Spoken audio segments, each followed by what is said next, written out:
this time around, I'm going to be doing a review for episode 10 of iZombie Season 1, Mr. Berserk. So yeah, I think this is one of the stronger episodes of this season and the show as a whole. And yeah, 10 seconds spoiler warning as usual for those of you that actually watched the episode and haven't already. Stop the video, go check it out, and come back here and watch the rest of this review. 10 seconds spoiler warning as usual, starting now.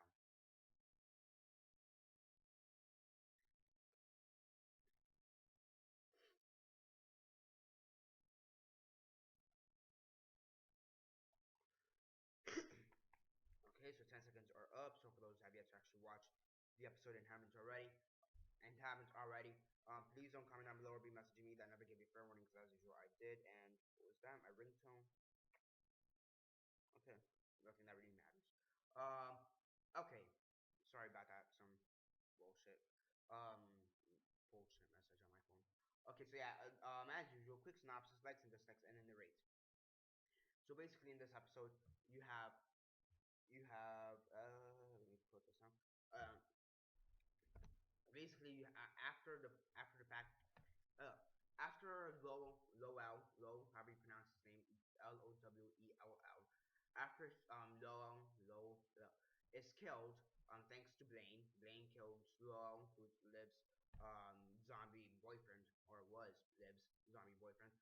Liv is taken into custody and questioned by police because she's the closest thing he has to a family and shit. So they need to figure out what happened. Lieutenant Suzuki is a zombie as we've known before. So she said so yeah, Lieutenant Suzuki, who's a zombie, says just make put this under suicide. And mostly because partially because Blaine told him, and also partially because because he knows that Liv and Lowell are both zombies. So so that a bigger conspiracy doesn't form out of this after his death. He says to just put this under a suicide bookcase, suicide, basic suicide. I mean, the sayings are all there, and I'm the lieutenant, so you should do what I say. So it's a suicide. So there's that.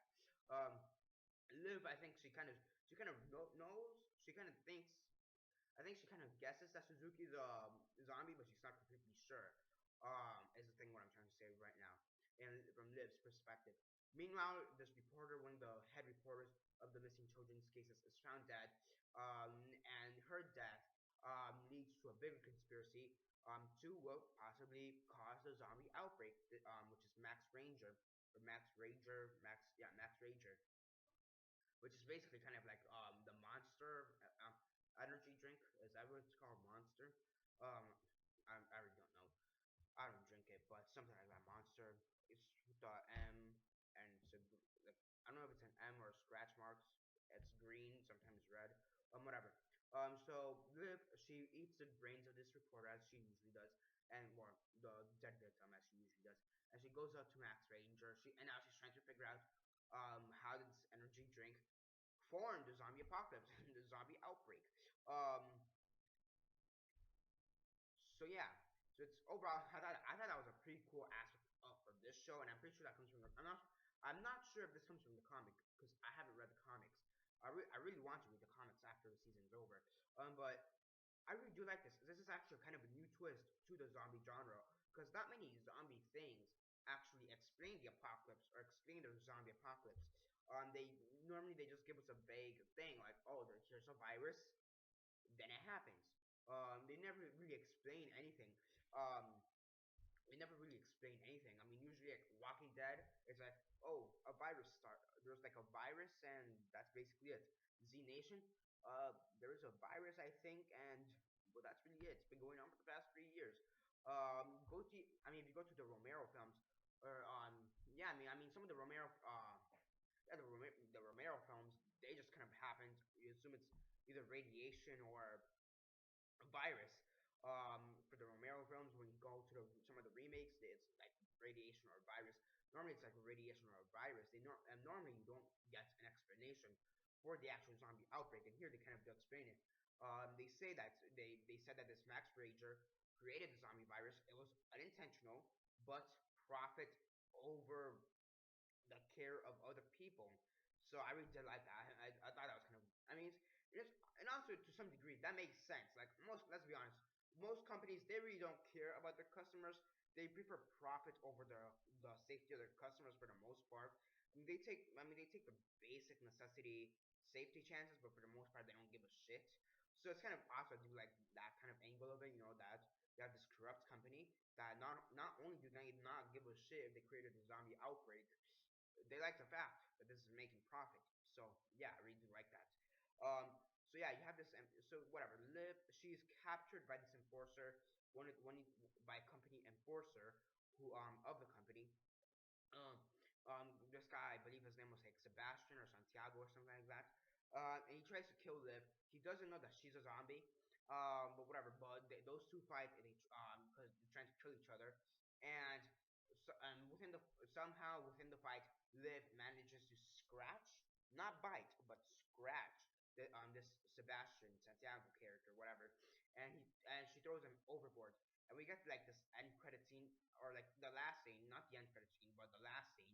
Last scene is of this enforcer, this guy, turns into a zombie. So I thought again that's pretty cool because another thing that we never normally get explained: do scratches also transfer the zombie virus? And in this case, it does transfer the zombie virus. And I thought that was pretty cool.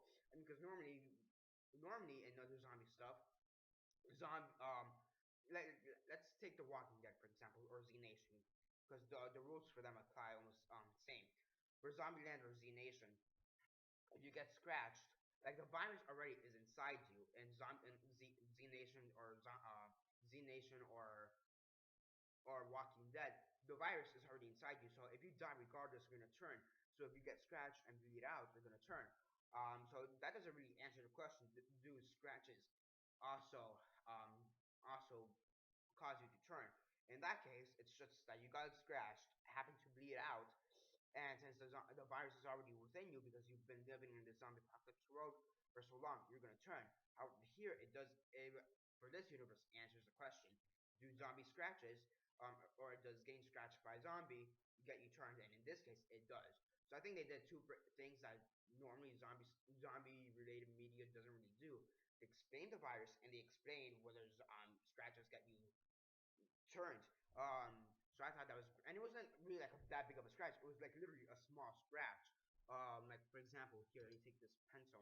Um, it was like literally like this. I don't know if you can see it, but the pencil mark right there. It was like literally like that, a pencil mark, a small pencil mark, nothing really big. It was like that. You know, there's even a minor scratch got you turned.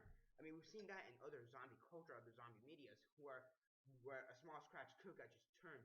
But for the most part, they don't really explain. They say that if you bleed out, you're gonna turn because the zombie virus is already inside you. The only other zombie related thing I could think of in which a small scratch could get you turned is in Dawn of the Dead, the 2004 version, when the the Latina pregnant lady got a minor scratch on her arm, and she turned before during giving birth to her baby. So yeah, getting off topic. So I think they did a lot of great things in this episode. Up the ante in this episode. And I think also in just zombie culture in general, they kind of, I don't want to say revolutionized because it's not that big of a show, but they kind of did something different that most zombie stuff wouldn't do. They explained, where does the zombie virus come from, and the whole scratching situation. Does getting scratched get you turned? Like a minor scratch. Okay, there's a minor scratch get you turned. Because a major scratch will get you turned regardless. Theoretically, it'll just get you turned regardless. Because of a major scratch. I mean, because if you get scratched by a zombie, and if you just get scratched, if you get scratched by a zombie and the zombie virus can be transmitted any way, you get scratched by a zombie, a major scratch by a zombie, you turn. If the virus is already inside you and you just need to die, regardless of how you die, you're gonna turn. You get a huge gash on your hand. You bleed out and then you die. You turn and you eat other people. Try to eat other people's survivors.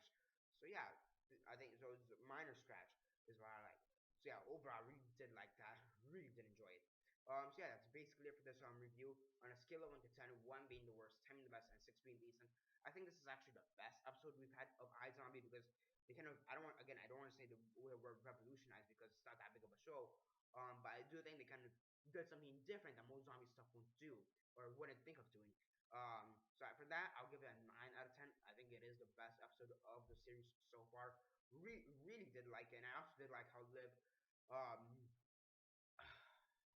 and I also do like how Liv kind of didn't over obsessed with. I mean, she did obsess. She did get she did get down, get sad because of Blowout, but I do kind of like how by the end of the episode she kind of bounced back from it.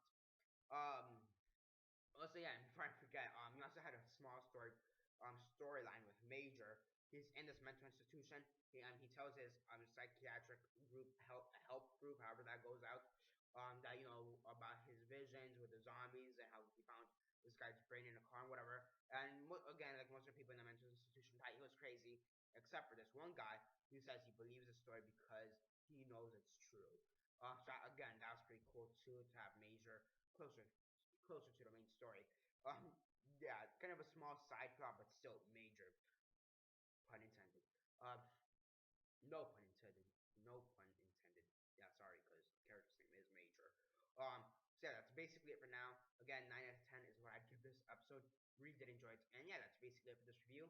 Subscribe if you're not already subscribed. I do movie reviews, TV show reviews, and comic book reviews. Like the video, share on Facebook, Twitter, MySpace, or whatever you guys prefer. And that's basically it for now. This is Daniel Mart signing off.